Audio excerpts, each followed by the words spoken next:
On today's podcast, we share 20, and I mean 20 fortune cookie sentences, straight power to increase our social intelligence. And I even had to define the word social intelligence because I didn't know what it means. But if I was answering this now, I'd say it is probably the number one most required skill that every human and entrepreneur needs. And it's a muscle that can be flexed and worked out to mastery. So without further ado, let's get into the show. Welcome back. Ready? We're going to hit 20 sentences that will maximize your social intelligence. Well, I also define social intelligence because, in full disclosure, I had to look it up.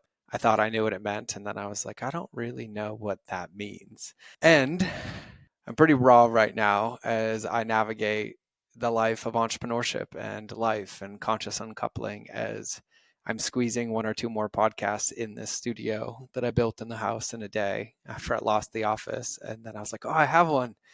And this one's getting broken down today and tomorrow, and I will be a backpack princess. I keep calling myself a princess because of pink. Backpack prince, backpack princess. And before I get into these sentences, it just reminds me that my biggest win in life, the way that I stay focused, that I stay resilient, that I stay grounded, that I stay clear, is I find all these little fortune cookie reminders. I find these little phrases or words that whenever I'm stuck or ruminating or in a pattern, I can come back to that kind of instantly shift my perspective. And one of them that I said to myself a couple of months ago was that if I allow the outside world, my environment, or others' actions and behaviors to dictate my success, I've already lost the game. But if I choose to dictate my own success, my happiness, regardless of the environment that I'm in, then I can win. And it doesn't make it easy. It doesn't make the feelings go away, like the fear I have in my body right now, the surrender and the stretching of like, where am I going to do this podcast? Where am I going to do my calls? There's no space in the new house. I don't have an office. We're consciously uncoupling. Life is changing very, very drastically. And then I just have to breathe and remember that it's always one bite at a time. It's one choice at a time. And I have the ability to make those choices. And so it's feeling the feelings and then choosing the new action anyways. And as I was on a flight home the other day, I came across this image that I saw, and it tickled me at a very, very deep level. And it is 20 sentences that will maximize your social intelligence. And I read through this list, and every single one of them tickled me at a deep level for the season I'm in right now, and the season that I'm so grateful for. Like, I'm the happiest I've ever been. I'm the clearest I've ever been. I feel more mission and driven than I've ever been. We have our event coming up August 8th through 11th in Montana. So make sure you get there because it's capped at 25 people, and we're going, I don't swear anymore. We're going balls to the wall. That's not a bad word. We're going balls to the wall, and it's going to be magical. And I came across this and it tickled, and I was like, I need to share this. I get to share this. And so my hope is that this helps you, that one of these 20 sentences serves as a really powerful fortune cookie for you that helps you navigate any situation that you're currently in, any challenge that you're currently in, or even any positive situation that you're currently in, that helps you deepen it more to create that life and vision that you want. And so before I read these, I want to read the definition of social intelligence. So social intelligence is the ability to understand one's own and others' actions. Social intelligence is learned and develops from experience with people and learning from success and failures in social settings. It is an important intrapersonal skill that helps individuals succeed in all aspects of their life. And the thing that I want to call out is it is learned and develops. Like, this wasn't taught to us. And I know that I used to fall into this trap, and you look at certain people and you're like, they have it all figured out. They know, like they look so calm. And I have people come up to me and they're like, you bring so much peace and calmness. You look like you navigate the hardest situations with ease. And maybe on the surface I do, but on the inside, I'm still a duck with my feet spinning underneath the water at a million miles an hour. But I've put a lot of reps and practice in, and I also feel like I have so far to go. And I'm grateful for where I am. I'm grateful that God has my back. I'm grateful that I'm able to navigate these situations.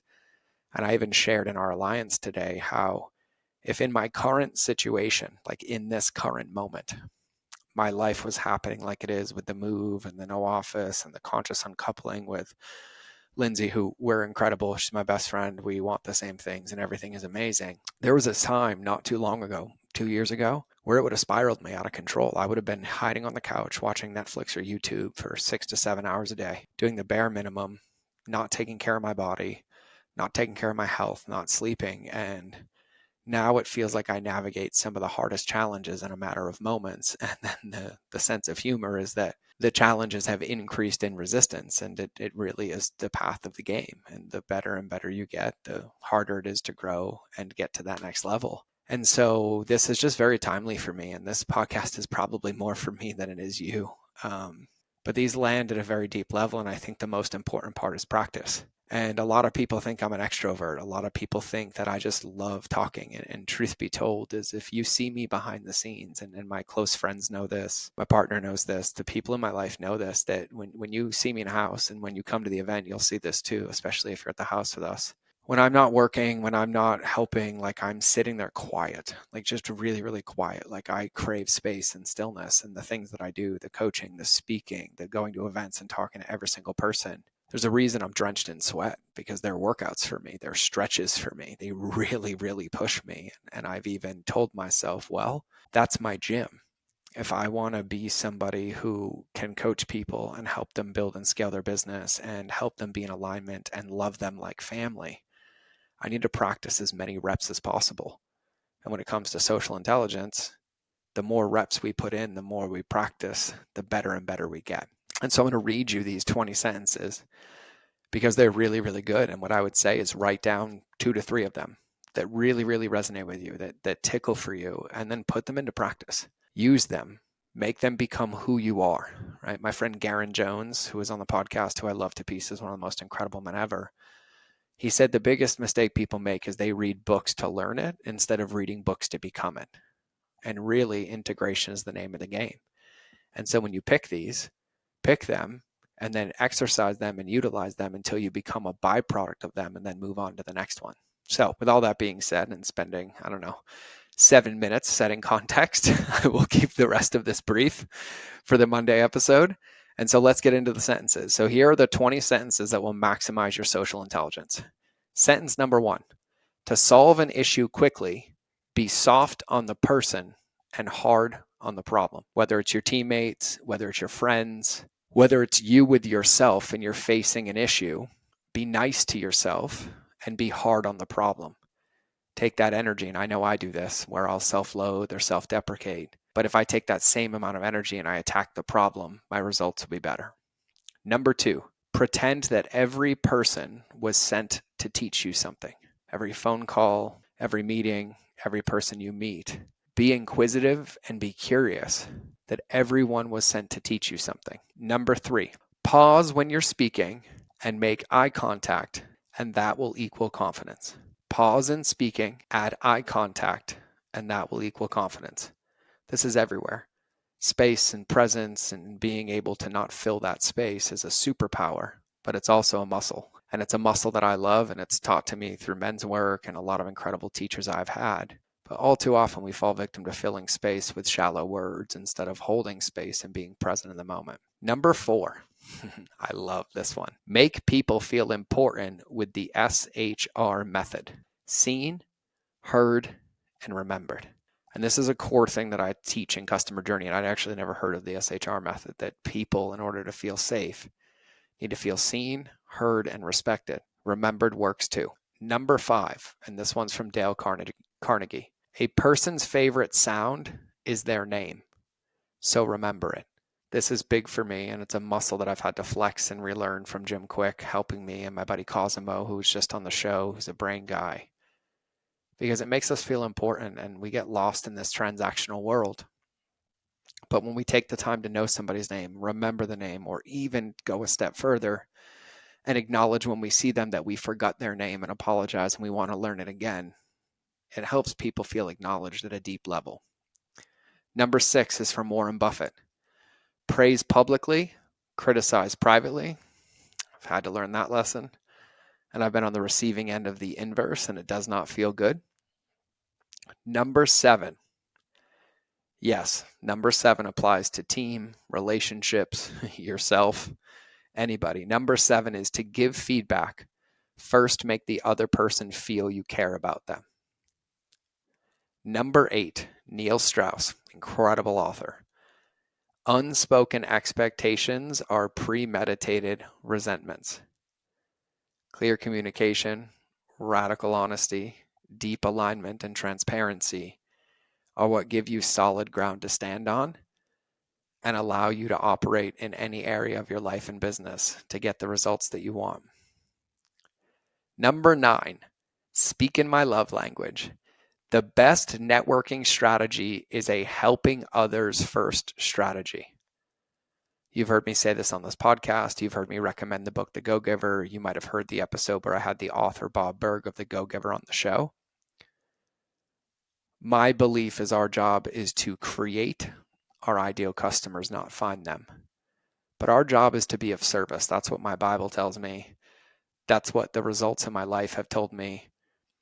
It's to be of service first. And I even have a belief, as I coach a lot of successful entrepreneurs. I mean, I coach a lot of people, and I consider anybody in our bucket a successful entrepreneur. But I even have a philosophy that you have to win before I do, whether that's a piece of clarity, a distinction, a breakthrough, something that works in your life or business.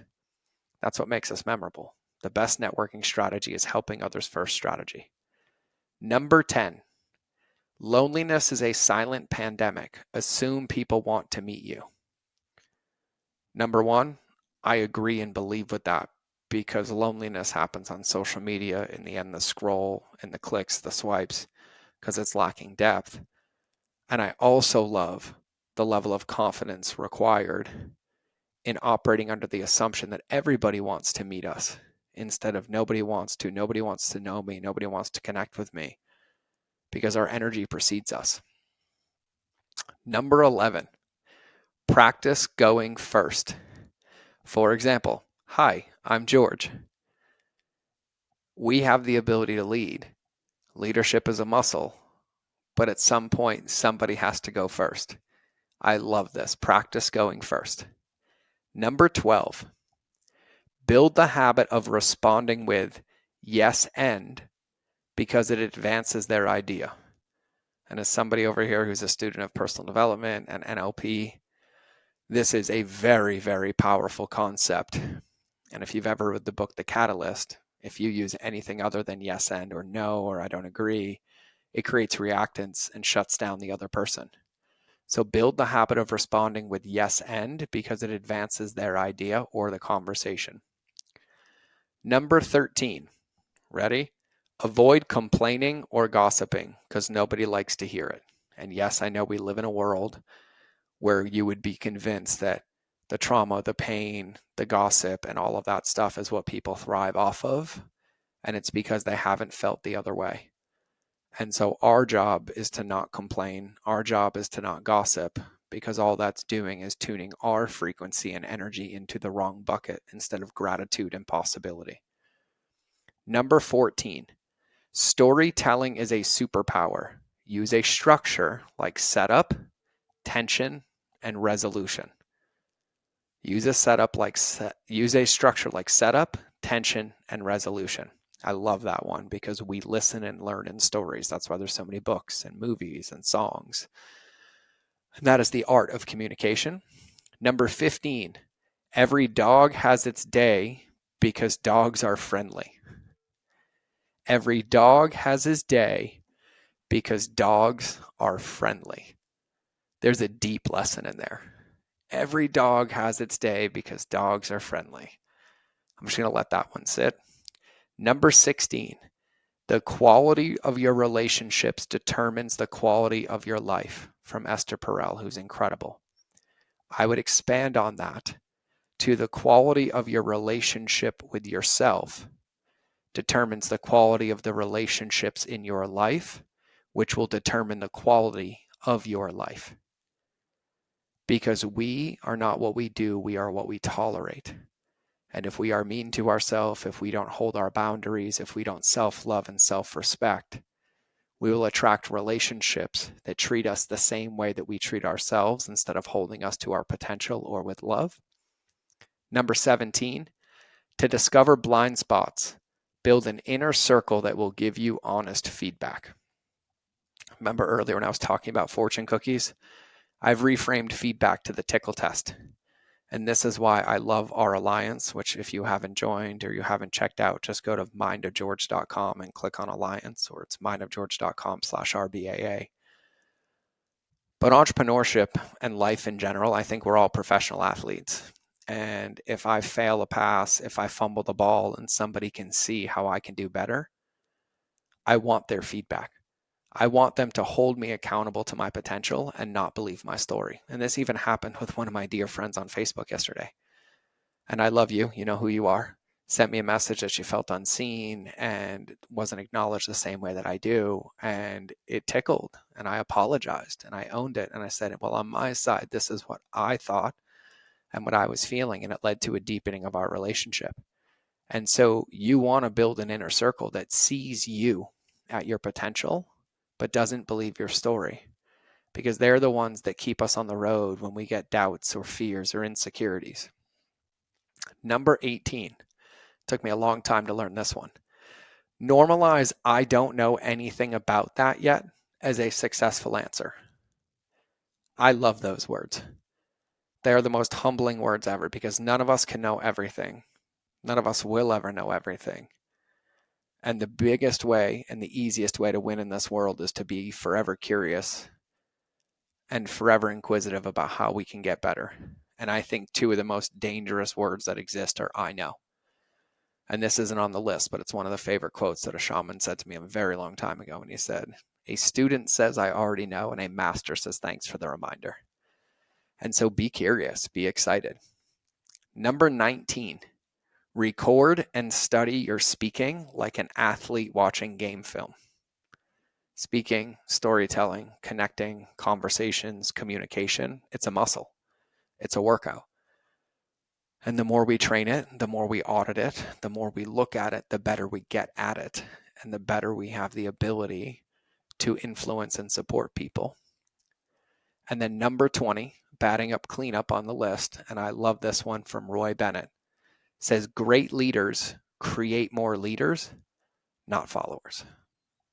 Great leaders create more leaders, not followers. And so I read this on an airplane and it brought me to tears, and every single one of those tickles me, and I can look at every one of them and realize when I operated oppositely of what they say, and I can see just as much or just as many situations where I operated in integrity with them. And every time I practice these and I operate in integrity with them, only positive results follow. And so I wanted to share these with you today. I highly recommend that you pick 1 to 3 and you're like, that one tickled, that one came up. You might even feel resistance to it, like, oh, I don't want to do that, or I don't want to audit the relationships in my life, or I'm not open and willing to get feedback. Well, as my son's children book says, bear through the woods. You can't go over it. You can't go under it. You can't go around it. You got to go through it. And just to be even cheesier, there's a reason that when a storm comes, the buffalo walk through it, because it's the fastest path to the other side. And I feel like these are fortune cookies that we can all keep in our life. And as entrepreneurs, our social intelligence and our ability to navigate that is the number one skill, in my opinion, that gives us the ability to succeed, to connect with people, to lead a team, to connect with customers, potential customers, to coach people, to get people to buy our offers and services, to help them implement the things that we're teaching them. It comes down to our ability to meet them in a social situation and communicate effectively, have the right perspective, and create more leaders. And so that's what I wanted to share with you today. I'm going to wrap this show because I'm going to go start packing so I can start chunking down bite by bite and having a positive mindset about the situation to give myself evidence and momentum to keep going, to celebrate all the wins and the bucket. And I think it was the dog one on here that tickled the most. Every dog has its day because dogs are friendly. And so have a beautiful day. I love you to pieces. I appreciate you immensely. And we'll see you in the next episode, or you'll hear me in your earballs. But either way, we're out. So God bless.